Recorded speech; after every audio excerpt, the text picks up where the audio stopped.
इस कहानी की शुरुआत में मिगेल नाम का लड़का अपने परिवार की कहानी सुनाता है। वो बताता है कि सालों पहले एक परिवार था जिसमें जो डैड थे वो एक म्यूजिशियन थे, इसीलिए उनका परिवार बहुत खुश था। लेकिन वो दुनिया तक अपना म्यूजिक पहुंचाना चाहते थे, इसीलिए वो एक दिन गिटार लेकर घर से निकल गए और वो लौटकर कभी नहीं आए, जिससे उनकी वाइफ अकेली पड़ गई। उन्होंने उस म्यूजिशियन के गम में एक आंसू नहीं बहाया और म्यूजिक से हर तरह का नाता तोड़कर अपनी कमाई का एक नया जरिया ढूंढा। उन्होंने जूते बनाने का काम सीखा। वो बहुत ही अच्छे अच्छे जूते बनाने लगी। फिर उन्होंने ये काम अपनी बेटी को सिखाया, फिर उसकी बेटी ने ये काम उसके बेटे को सिखाया। इसी तरह से जूते बनाना उनके परिवार की परंपरा बन गई। जैसे जैसे उनका परिवार बड़ा होता गया, उनका बिजनेस भी बढ़ता रहा। जिस परिवार को म्यूजिक ने बर्बाद किया था, उसे जूतों ने आबाद किया। फिर मिगेल हमें बताता है कि उस म्यूजिशियन की वाइफ और कोई नहीं बल्कि उसकी परदादी इमेल्डा है, जो उसके पैदा होने से बरसों पहले गुजर गई, और उनकी बेटी कोको उसकी परदादी है, जो आज भी अपने डैड को याद किया करती है। मिगेल अपनी परदादी से बहुत प्यार करता है और उनके साथ खेलता है, मस्ती करता है। फिर मिगेल अपनी दादी के बारे में बताता है, जो बड़ी दादी कोको की बेटी है। वो अपने घर को बिल्कुल परदादी इमेल्डा की तरह चलाती है और उन्हें भी म्यूजिक से सख्त नफरत है, इसीलिए उनका पूरा परिवार भी म्यूजिक से नफरत करता है। लेकिन मिगेल ऐसा बिल्कुल नहीं है, उसे म्यूजिक से बहुत लगाव है। वो अपने काम पर निकल जाता है, क्योंकि हर दिन वो स्कूल से आने के बाद जूते पॉलिश करने जाया करता था। मिगेल एक डॉग को रोजाना खाना खिलाया करता था, जिससे वो दोनों काफी अच्छे दोस्त बन गए। उस डॉग का नाम दांते था। मिगेल हमें बताता है कि उसके म्यूजिक पसंद करने की वजह दुनिया के सबसे बड़े musician Ernesto de la Cruz है, क्योंकि जब भी वो गाना गाते थे तो लोग उनकी आवाज पर झूम उठते थे। उनके पास एक बहुत ही शानदार गिटार था। वो बहुत ही कमाल के गाने लिखते थे, जिससे वो सभी के दिलों पर राज करते थे। लेकिन एक दिन 1942 में परफॉर्म करते हुए उनकी मौत हो गई। फिर हमें दिखाया जाता है कि मिगेल अपनी सारी कहानी एक म्यूजिशियन को सुना रहा होता है, जिसके वो जूते पॉलिश कर रहा था। वो म्यूजिशियन उसे कहता है कि अगर तुम अपने परिवार से डरते रहोगे और कभी भी लोगों के सामने गिटार नहीं बजाओगे, तो तुम कभी भी डेला क्रूज जैसा नहीं बन पाओगे। इसीलिए तुम इस बार श्रद्धांजलि टैलेंट शो में हिस्सा लो और सभी को बता दो कि तुम किस लिए बने हो। तभी वहाँ मिगेल की दादी आ जाती है, जो उस म्यूजिशियन पर बहुत गुस्सा होती है, क्योंकि उसने मिगेल को गिटार दिया था। वो उसे बहुत मारती है। फिर दादी मिगेल को कहती है कि तुम्हें यहाँ नहीं आना चाहिए। फिर वो उसे अपने साथ घर ले जाती है, जहाँ मिगेल अपने मॉम डैड से कहता है कि आज शाम में चौक पर जाना चाहता हूँ, क्योंकि आज वहाँ टैलेंट शो होने वाला है। तो दादी उसे कहती है कि आज कोई कहीं नहीं जाएगा, क्योंकि आज श्रद्धांजलि दिवस है। वो उसे अपने सभी पूर्वजों की तस्वीरों के पास लेकर जाती है और उसे बताती है कि श्रद्धांजलि दिवस पर हमारे पूर्वजों की आत्माएं हमसे मिलने आती है, लेकिन उसके लिए हमें तस्वीर के साथ चढ़ावा रखना होता है, तभी हमारे पूर्वज इस दुनिया में आ सकते हैं। इसीलिए अगर तस्वीर नहीं लगाई तो वो नहीं आ पाएंगे। मिगेल चुपके से वहाँ से निकल जाता है। वो रूप पर बनाए हुए घर में जाता है, जहाँ दांते भी पहुँच जाता है। मिगेल वहाँ खुद से अपना एक गिटार बना रहा होता है। वो गिटार बनाकर अपने रूम में जाता है, जहाँ उसने डेला क्रूज की बहुत सारी चीजें रखी हुई थी। वो अपने टीवी में डेला क्रूज की वीडियो प्ले करता है और गिटार बजाने लगता है। डेला क्रूज की बातों से उसे बहुत हिम्मत मिलती है, क्योंकि डेला क्रूज ने एक इंटरव्यू में कहा था कि इस दुनिया में कोई किसी के लिए कुछ नहीं करता, इसीलिए मैंने ही अपने सपनों का सफर तय किया, उन्हें पाने की कोशिश की और सपनों की मंजिल हासिल की। इस बात से मिगेल में बहुत कॉन्फिडेंस आ जाता है। वो डिसाइड करता है कि वो चौक पर जरूर गाएगा, इसीलिए वो अपना गिटार लेकर निकल जाता है। बाहर सभी श्रद्धांजलि दिवस की तैयारी कर रहे होते हैं, क्योंकि आज श्रद्धांजलि दिवस था। मिगेल वहाँ से निकल ही रहा होता है कि उसे उसकी दादी दिखाई देती है, तो टेबल के नीचे गिटार और दांते को छिपा देता है। तभी वहाँ दादी और उसके मॉम डैड आ जाते हैं। वो उसे कहते हैं कि अब से तुम हमारे साथ कारखाने में काम करोगे। इसका मतलब ये है कि अब तुम जूते चमकाओगे नहीं, बल्कि जूते बनाओगे। तो मिगेल उन्हें कहता है कि मैं अच्छे जूते नहीं बना पाऊंगा। तो उसके डैड उसे समझाते हैं कि हुनर परिवार को रियासत में मिलता है। तो मिगेल को उनकी बात माननी पड़ती है और उसके मॉम डैड और दादी वहाँ से चले जाते हैं। तभी दांते को वहाँ खाने की स्मेल आती है और वो वहाँ रखी चीजों को खाने लगता है। मिगेल ये देखकर दांते को रोकने लगता है, जिससे गलती से उसकी परदादी इमेल्डा की तस्वीर नीचे गिर जाती है। मिगेल इससे काफी डर जाता है और जब वो तस्वीर उठाता है तो अपने परदादा के हाथ में गिटार देखता है, जो बिल्कुल डेला क्रूज के गिटार जैसा था। इससे मिगेल बहुत खुश होता है कि डेला क्रूज ही कोको के पापा थे। वो बाहर आकर सभी को इसके बारे में बताता है कि कोको के पापा डेला क्रूज थे, इसीलिए अब मैं भी एक म्यूजिशियन बनूंगा। तो सभी उस पर बहुत गुस्सा होते हैं। वो उसे कहते हैं कि तुम पागल हो गए हो। तो मिगेल उन्हें कहता है कि ये तस्वीर फेमस म्यूजिशियन डेला क्रूज की है। तो मिगेल के डैड उसे कहते हैं कि हम नहीं जानते कि ये कौन थे, बस हम इतना जानते हैं कि ये परिवार को छोड़ने वाला भगोड़ा था, इसीलिए तुम उसके जैसा बिल्कुल नहीं बनोगे। तो मिगेल उन्हें कहता है कि आपने कहा था कि हुनर परिवार को रियासत में मिलता है, इसीलिए मैं म्यूजिक के लिए ही बना हूँ। तो दादी उसे कहती है कि मैं ऐसा कभी नहीं होने दूंगी, लेकिन मिगेल उनकी नहीं सुनता और गिटार बजाने लगता है। तो दादी गुस्से में आकर उस गिटार को तोड़ देती है, जिससे मिगेल बहुत हर्ट हो जाता है और उन्हें कहता है कि मुझे आप सबका साथ नहीं चाहिए। यह कहकर मिगेल वहाँ से भाग जाता है। वो चौक पर पहुँचता है ताकि वो वहाँ गाना गा सके, लेकिन उसके पास गिटार नहीं होता। वो वहाँ सभी से गिटार मांगता है, लेकिन कोई उसकी मदद नहीं करता। तो मिगेल को एक आइडिया आता है और वो डेला क्रूज के मकबरे में जाता है ताकि वो वहाँ से उनका गिटार ले सके। वो चुपके से खिड़की तोड़कर अंदर घुस जाता है। वो डेला क्रूज से कहता है कि आप प्लीज मुझसे नाराज मत होना, क्योंकि मुझे गिटार की जरूरत है। फिर वो गिटार को उठा लेता है और वो जैसे ही उस गिटार को बजाता है तो उसके चारों ओर पड़े फूल चमकने लगते हैं। तभी बाहर लोग चिल्लाने लगते हैं कि किसी ने डेला क्रूज का गिटार चुरा लिया है। इससे मिगेल काफी डर जाता है। वो लोगों को समझाने की कोशिश करता है, लेकिन तभी वो देखता है कि लोग उसे सुन नहीं पा रहे हैं और वो लोगों के आर पार निकल रहा है। इससे मिगेल काफी डर जाता है और वो भागकर बाहर कब्रिस्तान में आता है, जहाँ वो बाहर बहुत सारे चलते फिरते कंकाल को देखता है, जिससे मिगेल काफी ज्यादा डर जाता है। तभी दांते मिगेल के पास आता है, जो अब भी उसे देख सकता था, लेकिन दांते फिर वहाँ भागने लगता है। तो मिगेल उसे पकड़ने के लिए उसके पीछे भागता है, तो अपने परिवार के मरे हुए लोगों से टकरा जाता है। वो सब मिगेल से मिलकर बहुत खुश होते हैं। उन्हें कुछ समझ नहीं आता कि हम इसे कैसे देख सकते हैं। तभी वहाँ मिगेल के दादा ऑस्कर और फेलिप आकर उन्हें बताते हैं कि इमेल्डा इस तरफ नहीं आ पा रही है, वो दूसरी तरफ ही अटक गई है। तो सभी इमेल्डा के पास जाने का डिसाइड करते हैं। वो फूलों के ब्रिज से परलोक की तरफ जाते हैं। दांते भी मिगेल के साथ परलोक चला जाता है। मिगेल परलोक की दुनिया देखकर बहुत हैरान होता है, क्योंकि वो दुनिया बहुत खूबसूरत थी। उसे वहाँ रूही फरिश्ते भी दिखाई देते हैं। तो उसके परिवार वाले उसे बताते हैं कि भटकती रूहों को राह दिखाते हैं। मिगेल परलोक पहुँचता है, जहाँ सभी मरे हुए लोग अपने चढ़ावे से लाए हुए सामानों की चेकिंग करवा रहे होते हैं। वहाँ से सिर्फ उन्हीं लोगों को असली दुनिया में भेजा जा रहा था, जिनकी तस्वीर उनके परिवार वालों ने चढ़ावे के साथ रखी थी। तभी वहाँ हेक्टर नाम का आदमी वेश बदलकर अंदर जाने की कोशिश करता है, लेकिन मशीन उसे पहचान लेती है और ऑफिसर उसे बताती है कि चढ़ावे पर तुम्हारी तस्वीर नहीं है, इसीलिए तुम पुल पर एंट्री नहीं कर सकते। लेकिन वो फिर भी उसकी बात नहीं सुनता और भागकर पुल की दूसरी तरफ जाने की कोशिश करता है, लेकिन वो ऐसा नहीं कर पाता, क्योंकि तस्वीर न होने की वजह से वो पुल के ऊपर नहीं चल पाता।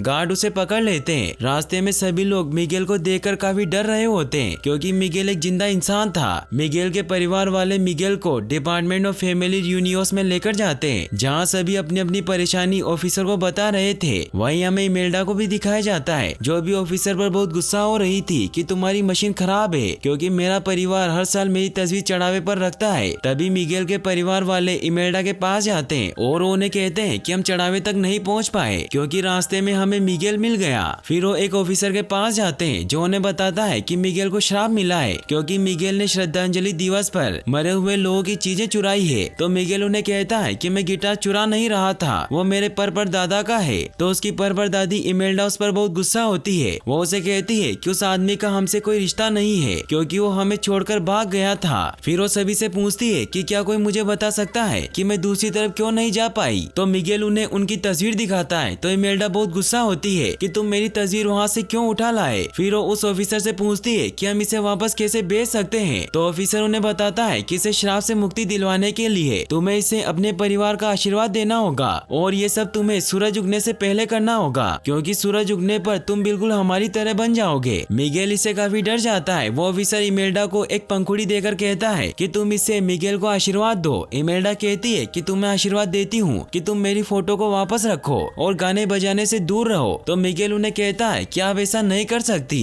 तो ऑफिसर उसे कहता है कि जिसकी जो इच्छा होती है वो वही आशीर्वाद देता है, इसीलिए तुम कुछ नहीं कर सकते। फिर मिगेल जैसे ही उस पंखुड़ी को टच करता है तो असली दुनिया में पहुंच जाता है, जहाँ वो देखता है कि कंकाल गायब हो गए हैं। फिर वो वापस से वो गिटार उठा लेता है ताकि वो वापस चौक पर जाकर परफॉर्म कर सके, लेकिन वो वापस परलोक में पहुंच जाता है। इमेल्डा उस पर बहुत गुस्सा होती है कि तुम्हें यहाँ से जाए हुए 2 मिनट भी नहीं हुए और तुमने वादा तोड़ दिया। तो मिगेल उन्हें कहता है कि ये मेरी लाइफ है और आप तो अपनी जिंदगी जी चुके हैं। फिर वो अपने दूसरे परिवार वालों को आशीर्वाद देने को कहता है, लेकिन कोई उसे आशीर्वाद नहीं देते। इमेल्डा उसे कहती है कि तुम मेरी बात मान लो और म्यूजिक से दूर रहो, क्योंकि जो रास्ता उसने चुना था वो तुम नहीं चुनोगे। तो मिगेल को एक आइडिया आता है कि उसके परदादा डेला क्रूज भी तो उनका एक परिवार है, इसीलिए वो अब डिसाइड करता है कि वो म्यूजिशियन बनने के लिए म्यूजिशियन का ही आशीर्वाद लेगा। फिर वो वहाँ से भाग जाता है। मिगेल की फैमिली पुलिस को इसकी खबर कर देती है। वहीं मिगेल गलती से एक ऑफिस में पहुँच जाता है, जहाँ हेक्टर एक ऑफिसर को दूसरी साइड पर जाने के लिए मना रहा होता है। वो उसे कहता है कि अगर तुम डेला क्रूज के फैन हो तो मैं उससे तुम्हें मिलवा सकता हूँ, क्योंकि हम दोनों काफी अच्छे दोस्त हैं। लेकिन वो ऑफिसर उसकी बात नहीं सुनता और उसे वहाँ से जाने को कहता है। लेकिन मिगेल को हेक्टर की बातों से एक आइडिया आता है कि वो उनके जरिए अपने परदादा से मिल सकता है, इसीलिए वो हेक्टर के पास जाता है। मगर हेक्टर उसे देखकर काफी डर जाता है क्योंकि वो जिंदा था। तो मिगेल उन्हें कहता है कि मैं जिंदा हूँ और मैं वापस अपनी दुनिया में लौटना चाहता हूँ, लेकिन मुझे इसके लिए अपने परदादा डेला क्रूज का आशीर्वाद लेना होगा। तो हेक्टर काफी सोचने के बाद उसकी बात मान लेता है और उसे कहता है कि तुम मेरी मदद करना और मैं तुम्हारी मदद करूंगा। तभी मिगेल देखता है कि उसके परिवार वाले उसे ढूंढते हुए उसी तरफ ही आ रहे हैं। तो हेक्टर को लेकर वहाँ से भाग जाता है। इमेल्डा को मिगेल को पकड़ने का कोई तरीका समझ नहीं आता, इसीलिए वो एक रूही फरिश्ते पेपिता को बुलाती है जो एक उड़ने वाला जेगुआर था। वो उसे मिगेल की छुई हुई पंखुड़ी सुंघाते हैं, जिससे पेपिता मिगेल की तलाश में निकल जाता है। वहीं हेक्टर मेकअप के जरिए मिगेल को एक झकास कंकाल का लुक दे देता है। फिर हेक्टर उसे कहता है कि यह जगह यादों पर चलती है और मैं कभी पुल पार नहीं कर पाया क्योंकि कोई मेरी तस्वीर रखता ही नहीं है, लेकिन तुम मेरी तस्वीर रख सकते हो। फिर वो उसे अपनी तस्वीर देता है तो मिगेल भी उसकी बात मान लेता है। फिर जब वो आगे बढ़ते हैं तो हेक्टर उसे कहता है कि डेला क्रूज से मिलना इतना भी आसान नहीं है, क्योंकि मैंने तुम्हें झूठ कहा था कि वो मेरा दोस्त है और मैं पुलिस को भी झूठ बोल रहा था कि मैं उसे डेला क्रूज का शो दिखाऊंगा। मिगेल इससे बहुत गुस्सा होता है तो हेक्टर उसे कहता है कि मैं कुछ भी करके तुम्हें उनसे मिलवा दूंगा, क्योंकि मैं जानता हूँ कि उनकी रिहर्सल कहाँ चलती है। फिर वो उसे उस जगह पर लेकर जाता है। मिगेल वहाँ एक लेडी से पूछता है कि डेला क्रूज कहाँ है, तो वो बताती है कि डेला क्रूज रिहर्सल में नहीं आते क्योंकि वो इस वक्त अपने टावर में फैंसी पार्टी मना रहे हैं। हेक्टर भी वहाँ आ जाता है। मिगेल उसे कहता है कि तुमने कहा था कि मेरे परदादा यहाँ होंगे, लेकिन वो तो शहर के दूसरी तरफ पार्टी दे रहे हैं। तो हेक्टर वहाँ अपने एक दोस्त से पूछता है कि हम पार्टी में कैसे जा सकते हैं, तो वो उसे बताता है कि पार्टी में सिर्फ वही जा सकता है जिसका नाम लिस्ट में हो। फिर वो मिगेल को कहते हैं कि अगर तुम्हें हर हाल में डेला क्रूज तक पहुँचना है तो तुम डेला क्रूज चौक के म्यूजिक कॉम्पिटिशन में हिस्सा ले लो, क्योंकि जीतने वाले को उसकी पार्टी में परफॉर्म करने का मौका मिलता है। मिगेल को यह आइडिया अच्छा लगता है और वो हेक्टर को कहता है कि क्या कोई ऐसा है जो मुझे गिटार दे सकता है। तो हेक्टर उसे एक चचा के पास लेकर जाता है जो कि उनका पुराना दोस्त था। हेक्टर उन्हें कहता है कि मुझे आपका गिटार चाहिए। तो चाचा उसे कहते हैं कि मेरी यादें मिट रही है, इसीलिए तुम मुझे आखिरी बार ये गिटार बजाकर सुना दो। तो हेक्टर उन्हें कहता है कि मैं गिटार बजाना छोड़ चुका हूँ। तो चचा उसे कहते हैं कि अगर तुम्हें ये चाहिए तो तुम्हें गाना तो गाना ही पड़ेगा। तो हेक्टर उनके लिए एक गाना गाता है। वो एक बहुत ही अच्छा गाना गाता है। ये देखकर मिगेल बहुत हैरान होता है। चचा हेक्टर का गाना सुनकर बहुत खुश होते हैं। तभी वो पूरी तरीके से खत्म हो जाते हैं। मिगेल हेक्टर से पूछता है कि उनको क्या हुआ। तो हेक्टर उसे बताता है कि जब जिंदा लोगों की दुनिया में कोई याद करने वाला नहीं बचता तो ये दुनिया भी छोड़नी पड़ती है, जिसे हम आखिरी मौत कहते हैं। और मैं नहीं जानता कि फिर यहाँ से लोग कहाँ जाते हैं। तो मिगेल उसे कहता है कि मैं बाहर जाकर उन्हें याद क्या करूंगा। तो हेक्टर उसे समझाता है कि तुम्हारे याद करने से कुछ नहीं होता। जो हमें उस दुनिया में जानते थे वही हमारे किस्सों को सुनाकर हमारी यादों को जिंदा रख सकते हैं। फिर वो दोनों कंपटीशन के लिए डेला क्रूज चौक पर पहुंचते हैं, जहां सभी को बताया जाता है कि इस कंपटीशन में जीतने वाले को डेला क्रूज की पार्टी में जाने का मौका मिलेगा। फिर वो कंपटीशन स्टार्ट करते हैं, जिसमें बहुत से लोग हिस्सा लेते हैं। मिगेल दूसरे लोगों की परफॉर्मेंस देखकर बहुत घबरा जाता है। तो हेक्टर उससे पूछता है कि तुम इतना घबरा क्यों रहे हो। तो मिगेल उसे कहता है कि मैं पहली बार परफॉर्म कर रहा हूँ। तो हेक्टर काफी डर जाता है। वो उसे कहता है कि तुम्हें जीतना ही होगा, तुम्हारी जिंदगी इसी जीत पर टिकी है। फिर वो उसे अच्छे तरीके से परफॉर्म करने की टिप देता है। वो उसे कहता है कि सबसे पहले तुम अपनी घबराहट को दूर करो और फिर जोर से चिल्लाओ। मिगेल जैसे स्टेज पर जाता है तो इतने सारे लोगों को देखकर काफी डर जाता है, लेकिन फिर वो हेक्टर की बातों को याद करता है और नॉर्मल होकर गाने लगता है। वो बहुत ही कमाल का गाना गाता है। हेक्टर भी उसके गाने पर डांस करता है, जिससे सभी उसके गाने पर तालियां बजाते हैं और वंस मोर चिल्लाने लगते हैं। तभी मिगेल के परिवार वाले उसे ढूंढते ढूंढते वहाँ पहुँच जाते हैं। वो सभी से मिगेल के बारे में पूछने लगते हैं। मिगेल उन्हें देखकर बहुत डर जाता है और वो हेक्टर को अपने साथ लेकर वहाँ से जाने लगता है। लेकिन हेक्टर वहाँ मिगेल के बारे में किए गए ऐलान को सुन लेता है कि एक जिंदा लड़का आज ही अपने परिवार को छोड़कर भागा है। तो हेक्टर उसे कहता है कि तुमने मुझे झूठ क्यों कहा कि डेला क्रूज तुम्हारा इकलौता रिश्तेदार है। तो मिगेल उसे कहता है कि मेरे परिवार को म्यूजिक से नफरत है। तो हेक्टर उसे कहता है कि मेरी यादें मिट रही है और मुझे पता नहीं कि मैं कल सुबह तक बचूंगा भी या नहीं, इसीलिए तुम अपने परिवार के पास जाकर यहाँ से जिंदा लोगों की दुनिया में चले जाओ और मेरी तस्वीर रख दो। वो उसे उसके परिवार के के पास लेकर जाने लगता है तो मिगेल उसे कहता है कि तुम मतलबी हो और उसकी तस्वीर वहाँ फेंक कर चला जाता है। रास्ते में इमेल्डा मिगेल को पकड़ने के लिए आ जाती है तो मिगेल वहाँ से भागने लगता है। वो उन्हें कहता है कि आप मेरी खुशियाँ छीनना चाहती है क्योंकि मुझे खुशी इसी म्यूजिक से मिलती है। तो इमेल्डा गाना गाने लगती है। वो उसे कहती है कि मुझे म्यूजिक से पहले बहुत प्यार हुआ करता था लेकिन मुझे एक परिवार चाहिए था, लेकिन मेरे पति को नाम और शोहरत, इसीलिए उन्होंने अपने परिवार को छोड़ दिया। तो मिगेल उन्हें कहता है कि आप मेरा साथ क्यों नहीं दे सकती, परिवार तो साथ देने के लिए ही होते हैं लेकिन आप मेरा साथ कभी नहीं देंगी। ये कहकर वहाँ से चला जाता है। मिगेल डेला क्रूज की पार्टी में जाने का डिसाइड करता है लेकिन गार्ड उसे बिना इन्विटेशन के अंदर जाने नहीं देते। तो मिगेल एक बैंड के लोगों से मदद मांगता है और उनके साथ छिपकर पार्टी में चला जाता है। वो बहुत ही शानदार पार्टी होती है, वहाँ बहुत से लोग होते हैं इसीलिए वो डेला क्रूज तक नहीं पहुँच पाता। तो मिगेल को एक आइडिया आता है और वहाँ गाना गाने लगता है जिससे सभी उसे देखने लगते हैं। लेकिन तभी मिगेल स्विमिंग पूल में गिर जाता है। ये देखकर डेला क्रूज उसे बचाकर बाहर ले आते हैं। पानी की वजह से मिगेल का मेकअप भी खुल जाता है। मिगेल उन्हें बताता है कि मैं आपका पर पोता हूँ और मुझे आपका आशीर्वाद चाहिए ताकि मैं वापस लौट सकूं और आपके जैसा म्यूजिशियन बन सकूं। तो डेला क्रूज भी बहुत खुश होते हैं कि वो उसका पर पोता है। वहीं हमें दिखाया जाता है कि एक्टर भी बेश बदल कर पार्टी में घुस जाता है। डेला क्रूज मिगेल को सारी जगह घुमाता है और उसे सभी लोगों से मिलवाता है। डेला क्रूज उसे कहते हैं कि तुम भी मेरे साथ मेरे सलाम सवेरा शो में चलो क्योंकि डेला क्रूज का हर साल श्रद्धांजलि दिवस पर सुबह होने से पहले एक शो होता है। मिगेल उन्हें कहता है कि मैं आपके साथ नहीं चल सकता क्योंकि मुझे सूरज उगने से पहले वापस जाना है। तो डेला क्रूज उसे एक पंखुड़ी से आशीर्वाद देने लगते हैं। तभी वहाँ हेक्टर आ जाता है। वो मिगेल से कहता है कि तुमने मुझसे वादा किया था कि तुम मेरी तस्वीर ले जाओगे।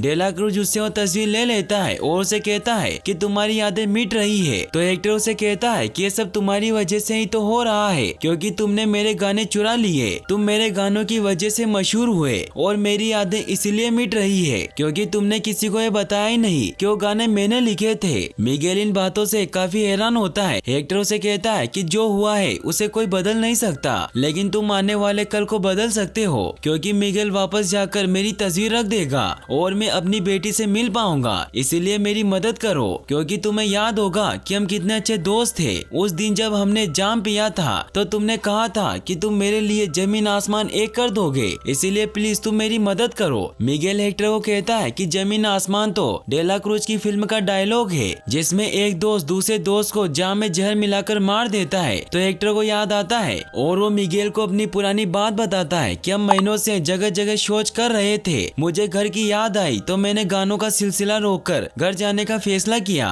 लेकिन डेला क्रूज ने मुझे जाने से मना किया क्योंकि वो मेरे ही गाने गाया करता था। उसने मुझे उस दिन आखिरी बार जाम पिलाया और जब वो स्टेशन पर पहुंचा तो जहर की वजह से उसकी मौत हो गई। इससे एक्टर को बहुत गुस्सा आता है और वो डेला क्रूज पर हमला कर देता है। वो उसे कहता है कि मुझे उम्मीद नहीं थी कि तुम इतना गिर सकते हो। डेला क्रूज सिक्योरिटी को वहाँ बुला लेता है और वो हेक्टर को वहाँ से भेज देता है। डेला क्रूज मिगेल को भी वहाँ से भेज देता है क्योंकि मिगेल को भी उसकी सच्चाई पता चल गई थी और अब वो नहीं चाहता था कि दुनिया को उसकी सच्चाई पता चले। मिगेल डेला क्रूज को कहता है कि मैं आपका पोता हूँ। तो डेला क्रूज उसे कहता है कि कामयाबी का यही तो राज है कि उसे पाने के लिए अच्छा बुरा सब कुछ करो, बस मंजिल हासिल करो। सिक्योरिटी गार्ड मिगेल को नीचे पानी में फेंक देते हैं। मिगेल बहुत परेशान हो जाता है। हेक्टर भी वहीं होता है। मिगेल हेक्टर को कहता है कि तुम सही थे, मुझे अपने परिवार के पास लौट जाना चाहिए था। तभी हेक्टर को कुछ होने लगता है। हेक्टर उसे कहता है कि मेरी बेटी कोको मुझे भूल रही है। तो मिगेल बहुत हैरान होता है कि कोको तो मेरी परदादी का नाम है और वो उसे उसकी तस्वीर दिखाता है। फिर उससे पूछता है कि गिटार वाले इंसान तुम हो। तो हेक्टर उसे कहता है कि हम दोनों एक ही परिवार हैं। हेक्टर उसे कहता है कि मुझे सालों से उम्मीद थी कि कोको मेरी तस्वीर रखेगी लेकिन ऐसा कभी नहीं हुआ